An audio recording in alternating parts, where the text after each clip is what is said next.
I saw the message while the elevator doors were closing, a single line from my family group thread bright against the dark screen. Dinner starts at 7. Don't be late. Under it was a photo every seat filled except mine. No one had told me they'd moved Christmas without me. By the time I reached my apartment, another notification appeared. A bill. $25,000 for Serena's car. No greeting, no explanation, just a demand. I set my keys down, the silence tightening around me. They hadn't invited me home, but somehow they still expected me to pay. I grew up in a house where silence carried more weight than words. My father, Grant Rowan, liked to speak in short commands, never explanations. My mother, Elise, softened every edge he created but never stepped between us. And my younger sister, Serena, lived in the spotlight he held up for her. Even as kids, she wore it easily. One winter afternoon when I was 11, I dragged an old computer tower from the garage onto the kitchen table. The casing rattled dust, lifting into the sunlight. I had no idea what I was doing. I only knew it felt like something that belonged to me. I bent over the open panel, studying the pieces, as if they were a language I could learn. Grant walked in coat still on. He didn't ask what I was building. He didn't even come closer. He glanced at the wires at me, then shook his head. "Waste of time," he said, hanging his keys on the hook. "Do something real." Behind him, Serena, 2 years younger but always 2 steps ahead in his eyes, slid onto a chair swinging her legs. "Dad, look what I made." She held up a drawing of a horse wearing a crown. Grant smiled, ruffled her hair. "That's talent," he said. His voice never sounded like that with me. I remember touching the motherboard lightly, as if my fingers could hide my embarrassment. I closed the panel quietly and carried the computer back to the garage. That day, something shifted. A quiet understanding lodged itself beneath my ribs. I wasn't the one he wanted to see succeed. When I turned 16, Serena got a used car for her birthday. I got a handshake and a reminder to be responsible. 2 months later, she scraped the entire passenger side on a concrete pillar. Grant blamed me for not teaching her to park, though I'd never been in the car with her. Serena apologized once softly, but when Dad was in the room, she let the story twist toward my carelessness. It was easier for her that way. In high school, every science fair ribbon made Elise smile, but she tucked the certificates into a drawer as if afraid someone might see them. Serena's cheer trophies lined the hallway. Guests admired them the moment they stepped inside.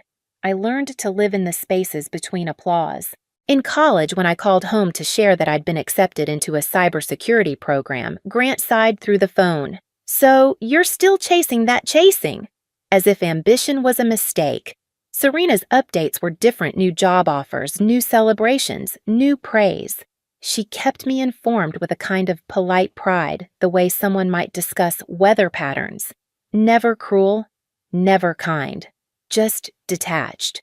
Looking back now, I realize none of it surprised me when they didn't invite me to Christmas. The pattern was older than any holiday. It was the life I had learned to survive in, but I never planned to stay in it forever. The bill arrived an hour after the Christmas photo. $25,000. The subject line was blunt, almost careless, as if the amount meant nothing to anyone sending it. A short note followed, written by my father, Grant Rowan, and copied to my mother, Elise, and my sister, Serena. "Handle this before the end of the month." No context, no greeting, just expectation. I stared at the message until the numbers blurred. Serena had crashed her car twice before minor scrapes, careless turns, but this was the first time they'd asked me to pay for anything that wasn't mine. And they asked on a night they hadn't invited me home. My phone buzzed again. A new text from Serena. "Just take care of it." "Dad's stressed. It's not a big deal." Not a big deal. She always used that phrase when she wanted something to disappear. I set the phone face down the screen, lighting the table in pulses. Outside, snow drifted along the balcony rail. Inside, my apartment felt too still, too clean, as if waiting for a decision I wasn't ready to name. I tried to swallow the familiar ache, the one shaped like all the years I was expected to fill the gaps, to be responsible, to be useful. They had cut me out of Christmas, yet assumed I would step quietly back in line when they needed help. A quiet part of me wanted to ignore it the way I always had. Another part, the part that had been growing quietly for years, simply paused. I picked up my phone again, scrolling through the group thread. Serena laughing at some joke. Elise holding a tray of cookies. Grant carving a roast. My seat empty. My name missing. The holiday complete without me. A knot tightened beneath my ribs, but not from sadness. Something slower, sharper. A realization settling like cold air in a quiet room. It wasn't that they forgot me. It was that they planned around my absence. I breathed in steady, exhaled.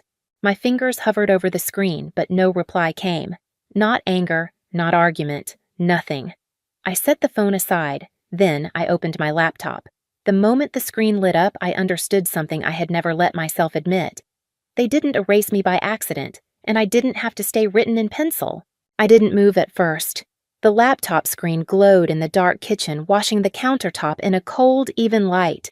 Snow tapped against the balcony glass, soft and rhythmic, the kind of sound that usually eased me. Tonight, it only seemed to underline the silence. I opened my financial dashboard. Rows of numbers blinked back at me, steady and factual, everything my family always refused to acknowledge. Years of contracts, payments, project bonuses. Everything I had built on my own, without them knowing, without them asking. My cursor hovered over the recent messages again. The Christmas photo, the empty seat, the car bill. Handle this before the end of the month. My father, Grant, always wrote like that, short-clipped, devoid of question marks, as if my life existed to patch the consequences of everyone else's choices, as if my job was simply to absorb impact. I took a slow breath and leaned closer to the screen, elbows braced on the cool countertop. When I was younger, I used to whisper explanations in moments like this, rehearsed reasons, excuses, anything to soften their silence. I didn't owe explanations anymore. The first thing I did was pull up the bank account tied to the car loan. My name wasn't on it. Of course it wasn't. Serena's name was, and my father's. Yet somehow they'd decided the responsibility belonged to me. The cursor blinked beside the contact number. I didn't call yet. Instead, I opened a notebook and turned to a clean page. I wrote 3 lines. Car loan. Due amount $25,000. Ownership Serena plus Grant. The handwriting was steady, not angry, just precise. I turned to the next page. Christmas. Invite list not included. Message sent after dinner started. I flipped the page again. Pattern contribution, expected presence optional. I sat back staring at those words. They didn't sting, they clarified. For the first time, I felt the shape of the boundary forming not in emotion, but in logic, a clean cut, a necessary one. I closed the notebook. In the quiet, the apartment felt different, less like a refuge, more like a command center. I opened the drawer beside the sink and pulled out a folder. Inside were documents I hadn't looked at in months. Partnership agreements, revenue summaries, projected valuations, all the things no one in my family had ever asked about because they never believed I had anything worth knowing. I spread them out on the table one by one, aligning edges until everything formed a neat grid. It looked like evidence. Or maybe it looked like a map where I had been and where I was going next. I didn't need revenge. I needed distance. A clean separation measured in facts, not feelings. The bank's number flashed on the screen again. I tapped it. A calm, automated voice answered, "Please hold while we connect you." My fingers curled lightly around the edge of the counter. This wasn't anger. It was clarity. The kind that settled deep, the kind you felt in your spine. A human voice came next. "How can I assist you?" I spoke evenly. "I need to report a vehicle for repossession. The owner has defaulted. The woman on the line asked for documentation. I gave her every detail tied to the loan, each one provided by my family in the forwarded bill. When she asked for my relationship to the owner, my answer came without hesitation. I'm not responsible for the loan," I said quietly. "But the borrowers believe I'm still here to fix things for them." "I'm not." There was a pause, the kind where an operator doesn't know if she should ask anything more. She didn't. She simply processed the request. When she confirmed the next steps, I thanked her and hung up. It felt like clicking a light switch off. Clean, final. I didn't feel triumphant. I felt settled. The apartment stayed still around me, the hum of the refrigerator rising and falling like a soft breath. In the reflection on the balcony glass, I saw myself, shoulders straight, hair pulled back, eyes clear. I opened my email next. A new message from my father sat at the top. "We need you to transfer the money tonight." I didn't open it. Below it, one from Serena. "Please don't make this harder than it needs to be." I didn't open that either. Instead, I clicked new email. My fingers hovered, then typed slowly. To Grant Rowan, CC Elise Rowan, Serena Rowan, subject regarding the car body. "I won't be covering the bill. This isn't my responsibility. Please handle it directly." I read it twice, not for tone, but for accuracy. It wasn't cruel. It wasn't emotional. It was simply the truth. I pressed send. The message left my outbox with a small, soft sound. A tiny click, barely audible. Yet it felt louder than anything they had said to me all year. I shut the laptop gently, the screen fading to black. The apartment returned to its quiet rhythm. I walked to the window, leaning slightly toward the glass, the way I always did when thinking. Snow drifted down in slow spirals, settling on the balcony railing like dust on an old memory. I didn't feel guilt. I didn't feel doubt. For the first time, I felt direction. A shape of a life where I wasn't a placeholder, where I wasn't the family's quiet first responder, where I wasn't the reliable shadow. A life where I was simply me. I turned off the kitchen light. The room fell into soft darkness. Everything felt aligned. This time, I wouldn't fix what they had broken. Morning light crawled across my apartment floor, thin and colorless. I woke to the vibration of my phone, steady as a heartbeat. Messages piled up one after another, alerts, missed calls, new voicemails filling the screen before I even touched it. I didn't need to read them to know who they were from. I made coffee instead. The steam rose in slow coils, softening the sharp edges of the kitchen. I sat at the table, hands wrapped around the mug, letting the warmth settle into my palms. Only then did I pick up the phone. The first voicemail was from my father, Grant Rowan. His voice was clipped, controlled, on the verge of cracking. "Emberly, call me back. Immediately." The second was shorter. "This is not how family behaves." The third, longer, tighter, held a strain he didn't bother masking. "There's a problem with the car. Call me now." I deleted them without listening to the rest. A message from Serena came next, her words rushing across the screen in a frantic stream. "What did you do?" "They came to the house.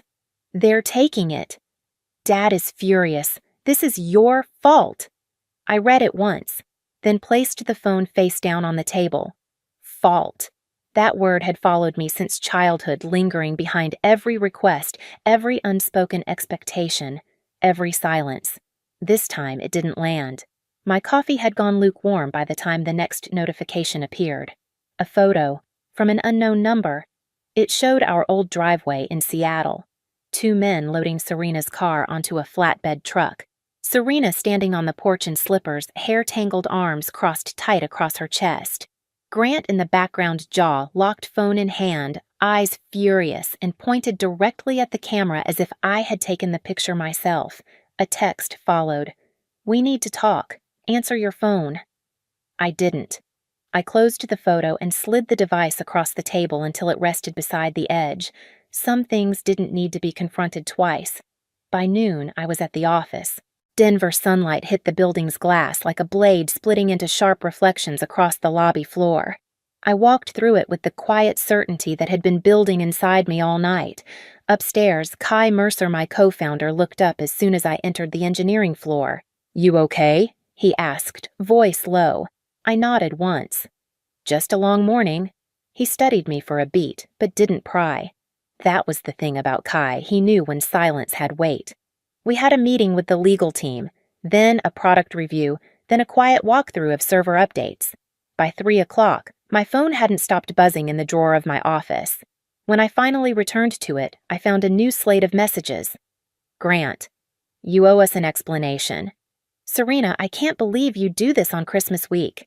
"Elise, my mother sent only one message. Are you safe?" I opened hers, typed a single line. "I'm okay," then closed the phone again. That was the only reply anyone received. Around 5, the elevator chimed. The sound echoed faintly through the quiet hall outside my office. Footsteps followed, hard, purposeful, too familiar. I turned as the door opened slightly. Grant stood there, face tight with anger. Serena behind him, lips pressed into a thin line.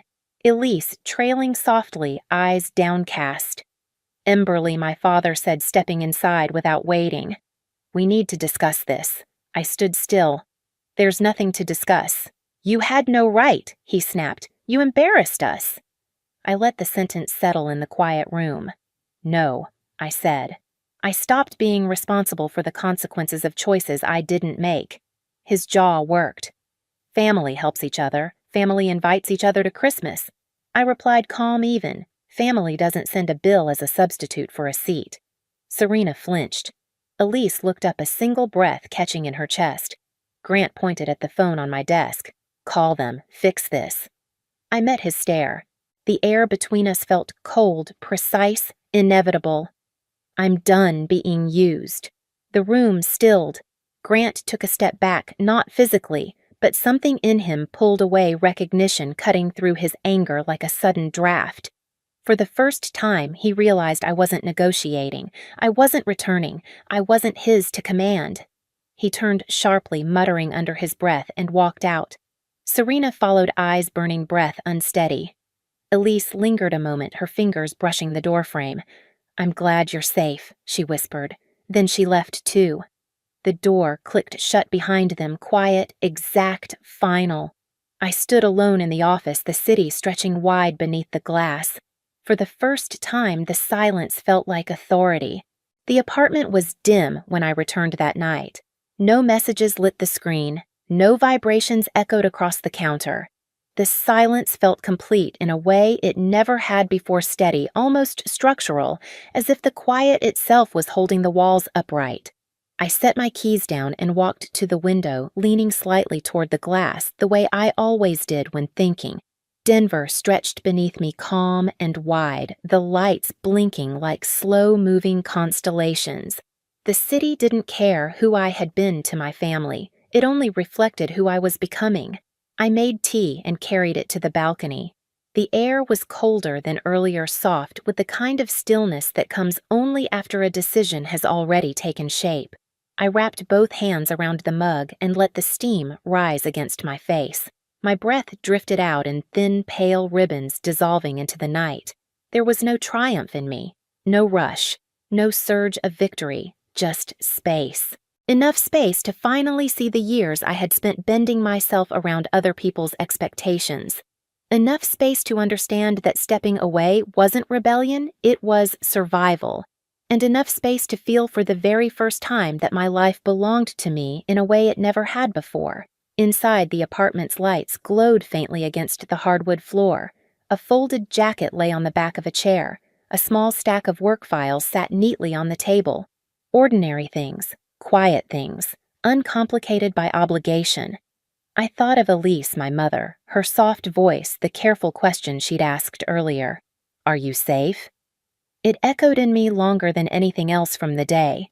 For years, I mistook distance for failure, silence for punishment. But standing there, feeling the cold wind move through my sleeves, I understood something uncomplicated and clean. Sometimes distance is the only version of love you can give yourself. A car moved along the street below, headlights sweeping like a slow arc across the buildings.